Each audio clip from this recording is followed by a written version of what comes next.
এবং যুবশক্তিকে বলবো, বাংলাদেশের জনগণের এই আদেশ বুঝে নেওয়ার জন্য, দুর্বার আন্দোলন গড়ে তোলার জন্য, যাতে কোনো অনৈক্য সৃষ্টিকারী, নির্বাচন বানচালের ষড়যন্ত্রকারী যারা বাংলাদেশে সৃষ্টি করার পায় তারা করছে, তারা যদি কোনো কিছু করতে চায় তাহলে যুব সমাজের রক্তের উপর দিয়ে তাদেরকে যেতে হবে। আপনি আজকে গতকালকে মির্জা ফখরুল বলেছেন নোট অফ ডিসেন্টের বিষয়ে, সালাউদ্দিন সাহেবও বলেছেন। বিএনপি কনসেনসাস কমিশনে যে নোট অফ ডিসেন্টগুলো দিয়েছে, আমি সেগুলোকে বলবো নোট অফ ডিসেন্ট নয়, নোট অফ চিটিং। এই নোট অফ চিটিং এর মাধ্যমে তারা পুরো সমগ্র বাংলাদেশের 18 কোটি মানুষের সাথে প্রতারণা করতে চেয়েছিল, কিন্তু সেই প্রতারণাটা বাংলাদেশের তরুণ ছাত্র জনতার কাছে ধরা পড়েছে। তারা কেয়ারটেকার গভর্নমেন্টের ওই জায়গা হলো তারা ভেটো দিয়েছে, অথচ তারা একটা সময় এটা চেয়েছিল। বাংলাদেশের এই যে গণ অভ্যুত্থান হয়েছিল, এটার অন্য দাবি ছিল যুব সমাজ বেকার অবস্থায়, তাদের চাকরি দরকার। পিএসসিতে একটি নিরপেক্ষ কমিশন হবে, পিএসসি ভবিষ্যতে এসে কোনো ভাইয়ার রিকমেন্ডেশন দিবে না। আমরা একটি নিরপেক্ষ পিএসসি চেয়েছিলাম, কিন্তু বিএনপি ওইখানে নোট অফ ডিসেন্ট দিয়ে রেখেছে, কারণ ভাইয়ার কলে সেখানে হলো তাকে নিয়োগ দিতে হবে। সেজন্য বাংলাদেশে আর কোনো ভাইয়াগিরি চলবে না। আপনি নিরপেক্ষ পিএসসি গঠন করতে হবে, এবং এটা ছাত্র সমাজের দাবি। আমি পুরো বাংলাদেশের ছাত্র সমাজের কাছে আহ্বান জানাবো যে সারাদিন আপনি পড়ার টেবিলে বসে থেকে নিজের সমস্ত মা বাবার টাকা ব্যয় করে, জমি বিক্রি করে, এত পরিশ্রম করে পড়াশোনা করে একটি সরকারি চাকরির জন্য যখন যান, সেখানে বিএনপি বলছে বিএনপি না করলে চাকরি পাবেন না, আপনার মেধার অবমূল্যায়ন করা হবে সেখানে। এই জন্য যদি কনসেনসাস কমিশনের উপরে কোনো বিএনপি আঁচড় বসাতে চায়, ছাত্র সমাজকে ঐক্যবদ্ধভাবে আহ্বান জানাবো যে নিজের অধিকারটা আপনারা রাজপথ থেকে বুঝে নেবেন। বাংলাদেশে সচিবালয় থেকে সর্ব জায়গায় লুটপাটের মধ্য দিয়ে বাংলাদেশে একটি পার্টি গঠিত হয়েছিল। এই জন্য তারা অ্যান্টি কারাপশন কমিশনে নিরপেক্ষ যে নিয়োগ সেটা তারা চায় না, কারণ বাংলাদেশে তারা দুর্নীতিতে চ্যাম্পিয়ন হয়েছিল। দুর্নীতির এই ধারাবাহিকতা বাংলাদেশে তারা আজীবন চলমান রাখতে চায়। এই জন্য তারা সেখানে নোট অফ ডিসেন্ট দিয়েছে। তাদের ভণ্ডামি নমুনাগুলো দেখেন।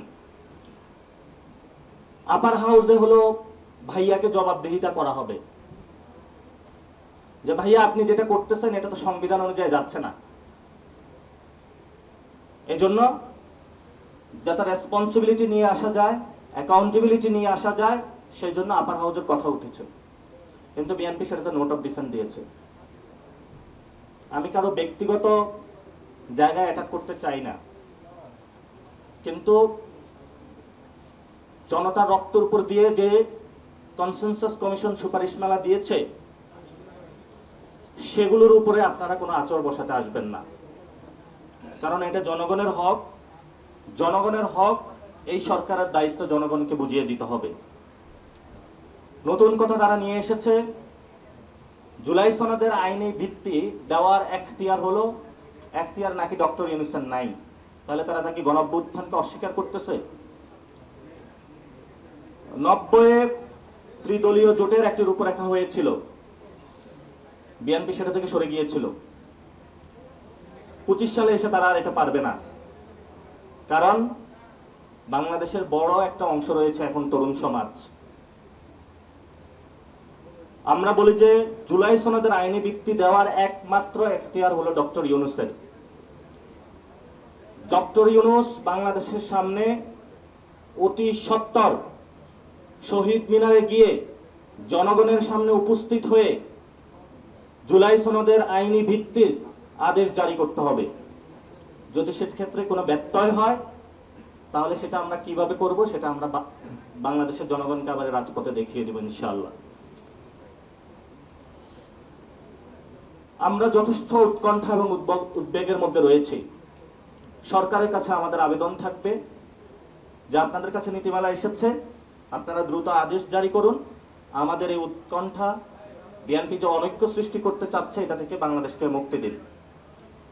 আমরা দ্রুত ইলেকশনের ফেজে ঢুকতে চাই, কারণ যদি ইলেকশন না হয় তাহলে একটু লেট হবে। লেট হলে বিএনপি এবং আওয়ামী লীগ দুই ফ্যামিলি আবার ইলেকশন করতে চাচ্ছে তারা। বাংলাদেশে আগামীতে বিএনপির সেই স্বপ্ন আমরা বাস্তবায়ন হতে দিব না। এখানে তারা বলছে রাষ্ট্রপতি নাকি হলো অধ্যাদেশ বা প্রজ্ঞাপন বা আদেশ জারি করবে। আমরা বলি যে চুপ্পুর সেই কোনো বৈধতা নাই একজন খুনি যে সে বাংলাদেশের এই পবিত্র দলিলের আদেশ জারি করবে। যখন চুপ্পুর পদত্যাগ করতে জনতা বঙ্গভবনের সামনে উপস্থিত হয়েছিল, তখন জেনারেল ওয়াকার সাহেব বলেছিলেন আমাকে একটু সময় দাও। সময় তো দেওয়া হয়েছে, আপনি কেন চুপ্পুকে সাপোর্ট দিয়ে যাচ্ছেন এখনো?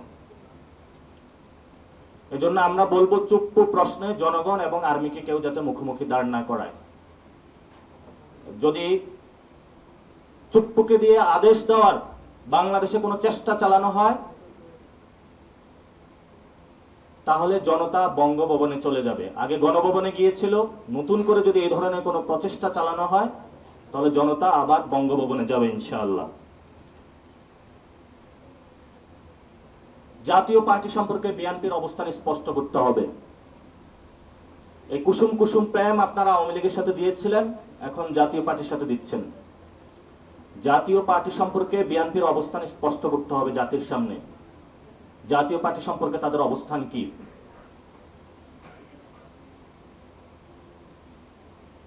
আমি যে বিষয়টি আপনাদেরকে লাস্ট বলতে চাই, এই যে নোট অফ চিটিং,